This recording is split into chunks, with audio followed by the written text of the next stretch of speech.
জয় দিয়ে বিশ্বকাপ অভিযান শুরু করতে পারল না ব্রাজিল। মরক্কোর কাছে আটকে গেল সেলেকাও ব্রিগেড। ভিনিসিয়াস জুনিয়র দারুণ এক গোলে পিছিয়ে পড়েও 1-1 সমতায় মরক্কোর সাথে ম্যাচ ড্র ব্রাজিলের।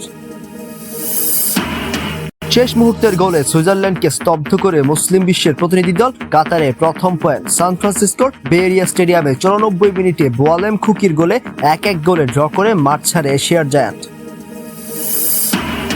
নেইমারের সাইন করা ব্রাজিলের জার্সি পরে নিউ ইয়র্কের ম্যাচ লাইফ স্টেডিয়ামে হাজির হয়েছিলেন বাংলাদেশের সাবেক অধিনায়ক সাকিব আল হাসান। নেইমারের এজেন্ট রবিন মিয়ার সাথে উপভোগ করলেন ব্রাজিল মরক্কো ম্যাচ।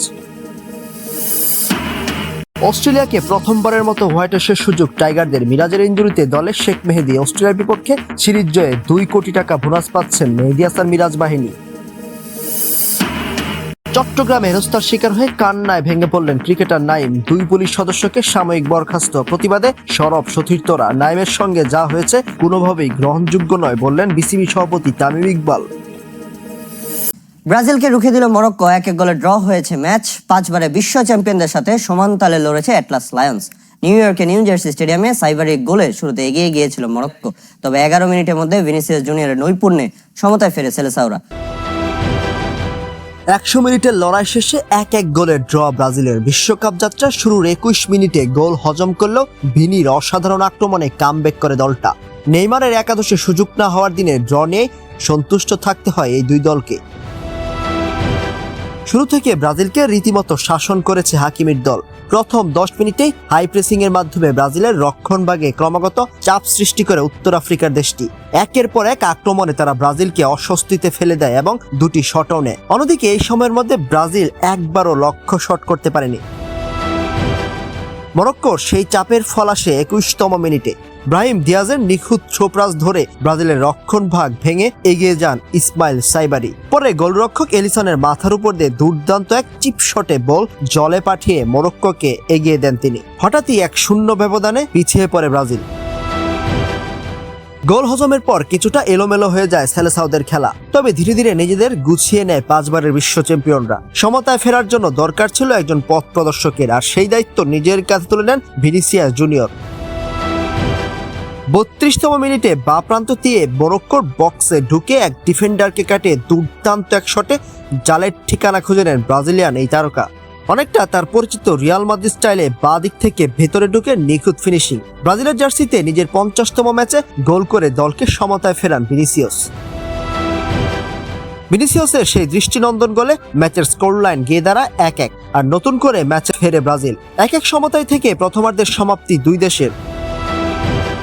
দ্বিতীয়ার্ধে ব্রাজিলের আক্রমণে রীতিমতো দিশে হারায় পড়েছিল মরক্কো। গোলকিপারের বীরত্বে অনেকটাই রেহাই মেলে দলটার। এরপর আক্রমণের জবাবে পাল্টা আক্রমণ চালায় দুই দলই, তবে কাঙ্ক্ষিত জালের দেখা মেলেনি আর। শেষ পর্যন্ত 1-1 গোলের সমতায় সন্তুষ্ট থাকতে হয় দুই দলকে।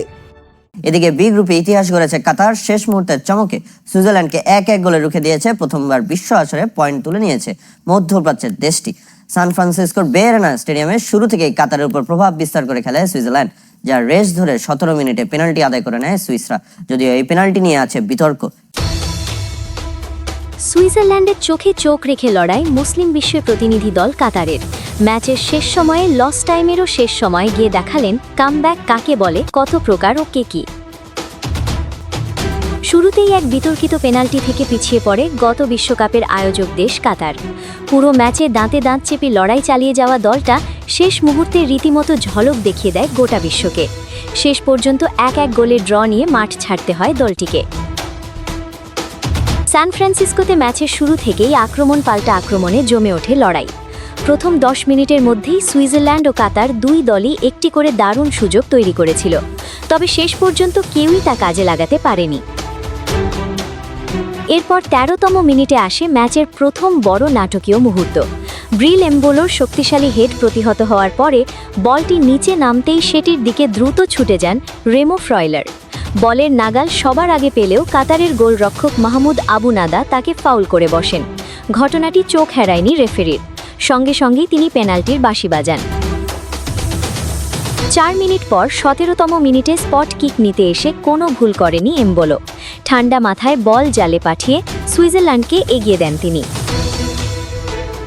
সেই সঙ্গে এবারের বিশ্বকাপে পেনাল্টি থেকে প্রথম গোলের কৃতিত্ব নিজের নামে লেখান এই ফরওয়ার্ড। গোলের পরে আরও আত্মবিশ্বাসী হয়ে ওঠে সুইসরা। প্রথমার্ধের বাকি সময় জুড়ে তারা ম্যাচের নিয়ন্ত্রণ নিজেদের হাতেই রাখে এবং কাতারের রক্ষণভাগের ওপরে একের পর এক চাপ সৃষ্টি করে। তবে বেশ কয়েকটি সুযোগ তৈরি করলেও ব্যবধান আর বাড়াতে পারেনি সুইজারল্যান্ড। তবে শেষ খেলা দেখিয়েছে কাতার। কথায় আছে ওস্তাদের মার শেষ রাতে, আর সেটাই যেন প্রমাণ করেছে কাতার। জান্নাতুল ইসলাম মৌ, খেলার খবর।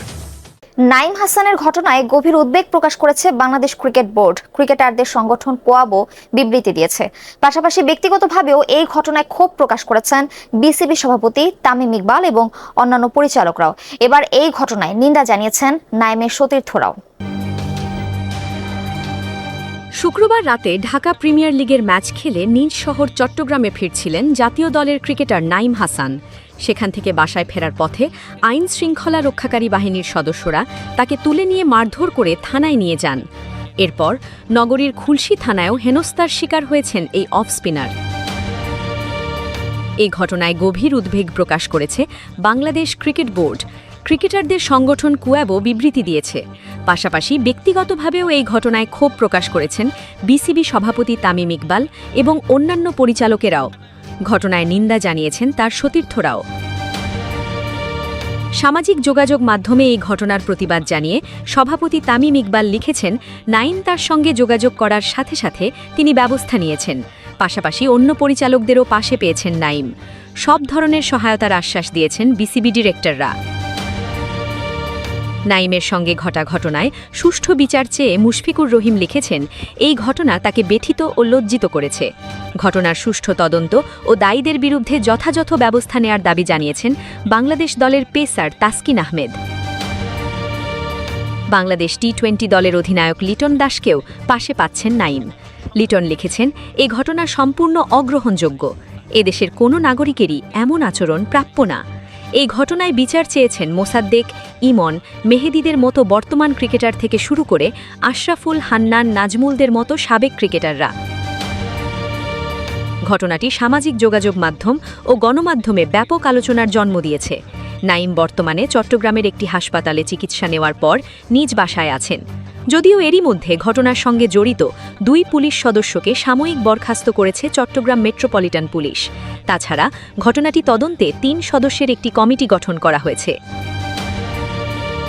আলিশা জান্নাত, খেলার খবর।